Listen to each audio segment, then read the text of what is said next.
What's up, people of YouTube? This will be my second video for the day. I think this is the first time I've uploaded two videos on the same day. But today I wanted to try something different. I wanted to call this video Fishing Tales. Now, for those of you who may not be aware, I do a lot of fishing, mostly in the spring and summer. I am hoping to get out ice fishing some point this winter, but haven't had the chance to yet because of stuff. Anyway, so I think the first fishing tale I'll tell you about is, it takes place about, let's see, year and a half ago or so, something like that. So my father and I went to a place called Otter Creek. Now, for those of you who don't know where or what Otter Creek is, it is a tributary of Lake Champlain, and it begins in Peru, Vermont, in Bennington County, Vermont, and ends in Vergennes, Vermont, which I believe is Chittenden County. But I could be wrong about that, but I know it ends in Vergennes and enters Lake Champlain. Now, the section of Otter Creek we were on was in Danby, which is in Rutland County, Vermont.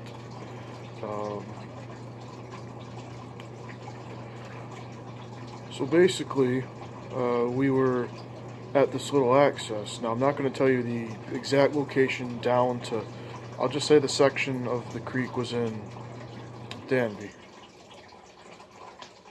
And the spot we were at had this little footbridge because it was originally an old farm pasture that had been bought by the state of Vermont and made an access by the Fish and Game there. And we were sitting on the footbridge, and we were just using night crawlers and size 4 eagle claw hooks and split shots. We're just sitting on the bridge, relaxing, waiting for something to bite. And I'm holding my rod and I'm sitting there. I see this tip start to bounce. And I said, I think if I remember right, I said something along the lines of, "Dad, I think I got a fish." And he said, "Well, you better set it." So I did, and the thing starts splashing. My dad's like, "Whoa, easy, easy. It's a big rainbow." And indeed it was. And I remember bringing it up to the footbridge, and he grabbed the line, and he pulled it up, and indeed was a rainbow, a big rainbow. And I measured it, and it was 17 inches. I was very happy with that, and he made a nice supper, which I had a night or two after. Rainbows are fantastic eating if you can get them. Rainbow trout, you know. Sometimes you just call them rainbows, if you need to know what I mean by rainbow. So there's the first fishing tale. The next tale I have to tell comes from Fish Creek, which is in Saratoga County, New York. And it is a tributary of the Hudson River that starts from Saratoga Lake and empties into the Hudson.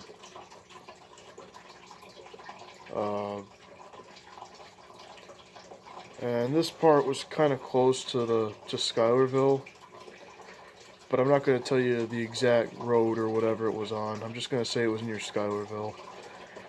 Like I said, I'm not going to reveal too much details about the spots because I don't need people stealing them. I mean, public access is, I don't think it matters much, but if it's a spot that only you know about, don't reveal it. That is the best thing you can do. That's my advice. So anyway, back to the tale. So we went down. We were on one side of this road we were on, and we hadn't had really much luck, so we decided to do a bit of bushwhacking.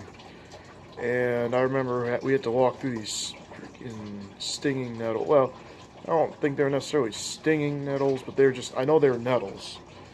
And if you have been outdoors enough, you probably know what I mean. You know how, or know about how annoying nettles are. I mean, they make you itch like crazy. I mean, it goes away eventually, but that doesn't make it any less pleasant.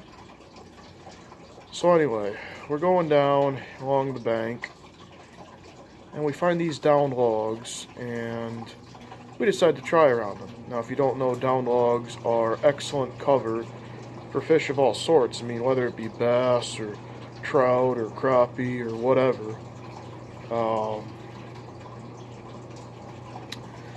So we were just tossing our lines in, and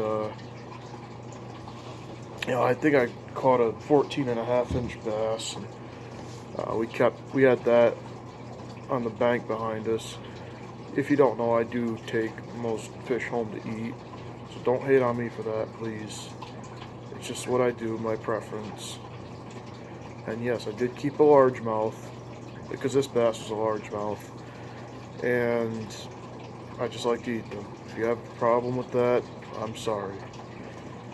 But anyway, that's not important right now. So, we had the one bass, and we decided to keep trying to get another one. And I think my dad said he'd seen a bigger one near the logs, if I remember right. And I was tossing the lines down towards, I think, where he saw it. And the next thing I knew, I hooked into something. I had something big on. My dad literally asks me, "Did you hook into the big bass?" Well, the bass does what's known as a blow-up. Now, a blow-up is when you're bringing them to the surface, and they just make this motion and splash. And they call it a blow-up because it looks like it's blowing up the surface of the water, basically. And when he saw that, he said, "Oh, yes you did. Yes you did." I remember I had to hand him the rod because I had to go down the bank onto one of the logs, and he pulled up the bass and was pinning it against the log, if that makes any sense. And I grabbed the bass by the mouth, unhooked it, and threw it back up the bank, and I got up the bank. And it was a 17.5-inch largemouth. It was a nice one. So we caught 2 keeper bass that day, and that was very pleasing. And it was one hell of a fight. I mean, I prefer smallmouths as far as fighting, but a largemouth does provide a fairly good battle. They do. So that's the second fishing tale. And now, my third fishing tale comes from the same Fish Creek again. And this took place actually July of this year, or like this past summer. Anyway, so we got to our spot. Again, I'm not going to tell you where it is, where exactly it is, but we got to our spot, and at this spot, we first checked the creek from the road because there was a bridge there, and we usually check one side from the bridge because sometimes you can what they call sight fish. You can see one and then you can try to catch it. I guess is what we were doing in a way. And so we went over to there, and Hold on. Sorry about that, I had to sneeze. Anyway, so we went over to one side of this bridge, and we looked down, and my dad said he spotted a big smallmouth. Actually, no, I think he went over there and he spotted it, because I think I was still at the truck baiting up. If I remember right, I'm not sure, but here's what I can remember clearly. So, I get over there and I throw it. And the first time that the smallmouth bit, I didn't fix my night crawler. And usually what we do is we'll take the hook and you ball the night crawler up on it, and that's basically all. And we put 2 split shots on because the current in the river, creek, whatever you want to call it. And you see, so basically instead of being in a ball, my night crawler was just on the hook like this, and it was basically like this. Well, here's the thing. So the bass comes swimming along, takes the thing off, night crawler off the hook. That's kind of why we don't hook them just through the head like that, because fish will tear it off the hook, especially sunnies. They're notorious for doing that, but bass are capable of doing the same thing, really. And so I put another night crawler on. This time I made sure it was all balled up, and I threw it out, and this time I hooked into him, and that thing kept, when I hooked into him, it ran and tried running under the bridge. And I remember I had to go to the edge of the back edge of the bridge. I had to walk down. So eventually I got down to the bridge and I reeled it up to the shore and I plucked it out of the water, and that was a 17-inch smallmouth. And at that point, that was the biggest smallmouth I'd ever caught. And I was very pleased with that. So this has been Fishing Tales number 1.